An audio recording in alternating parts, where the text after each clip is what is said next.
ফরিদপুরের মধুখালী উপজেলার নোয়াপাড়া বাইপাস সড়কের সামনে শনিবার বিকেলে হানিফ পরিবহন এবং মাগুরাগামী সুজুকি জিক্সার মোটরসাইকেলের মুখোমুখি সংঘর্ষে মোটরসাইকেল আরোহী মোহাম্মদ রোমান মোল্লা গুরুতর আহত হয়েছেন। তিনি মাগুরা সদর উপজেলার হৃদয়পুর গ্রামের আব্দুর রহিম মোল্লার ছেলে। মধুখালী প্রতিনিধি পার্থ রায়ের প্রতিবেদনে থাকছে বিস্তারিত। স্থানীয় সূত্রে জানা যায়, ঈদের ছুটিতে বাড়ি যাওয়ার পথে মোহাম্মদ রোমান মোল্লা দুর্ঘটনার শিকার হন। দুর্ঘটনার পরপরই তাকে স্থানীয়রা উদ্ধার করে মধুখালী উপজেলা স্বাস্থ্য কমপ্লেক্সে ভর্তি করেন। সেখানে প্রাথমিক চিকিৎসার পর অবস্থার অবনতি হলে তাকে দ্রুত ফরিদপুর মেডিকেল কলেজ হাসপাতালের ট্রমা সেন্টারে পাঠানো হয়।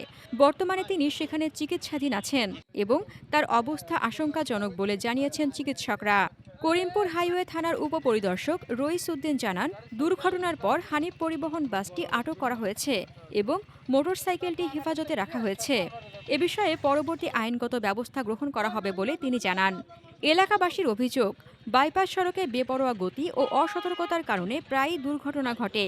সাম্প্রতিক সময়ে এই সড়কে একাধিক দুর্ঘটনা ঘটেছে, যা নিয়ে স্থানীয়দের মধ্যে উদ্বেগ তৈরি হয়েছে।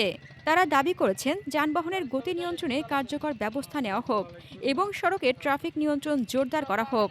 হাসনাতুজ্জাহান হিমু, দৈনিক খোলা চোখ। আপনার স্বপ্নের যাত্রা হোক ফ্লাই ইনফিনিটির সাথে।